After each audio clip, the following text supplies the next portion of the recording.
There's one simple thing you can do at the start of your business that will make a huge difference for the life of your business. This is called a accounting method election. So there's two choices. You can either do a cash method election or you can do accrual method election. And the way this works is that the cash basis election actually allows you to write off amounts only as paid. So it has to actually be paid. Check in the mail, wire, whatever you're going to do. Whereas an accrual basis taxpayer, you can actually write things off as long as you receive the bill and the bill is fixed. You can actually write that off as soon as you get the bill because it's treated as if you incur it, as if you paid it. So in this case, we have an entrepreneur that made $400,000 for this year, deductions of $150,000, which gives them a taxable income of $250,000. And based on a 30% tax rate, they would owe $75,000 in tax.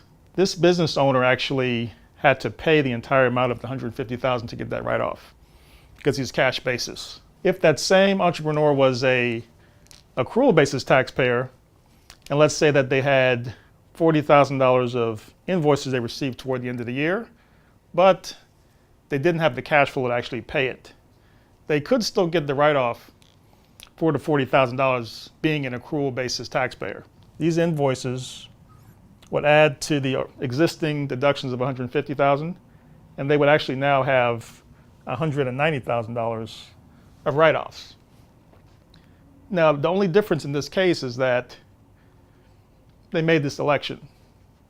They didn't pay anything out more, they didn't receive anything more, but they can end up paying less tax because of this election.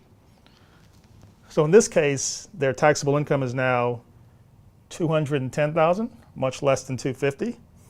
And the tax owed under that same 30% rate would be the $63,000 of tax. Now the tax savings between cash method or accrual would be $12,000.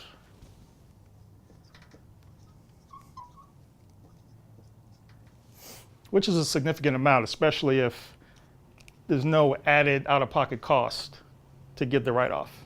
So if you're an entrepreneur just getting started, or an entrepreneur who's starting a new company, hopefully this helps you make the choice between whether to be a cash basis taxpayer or an accrual basis taxpayer.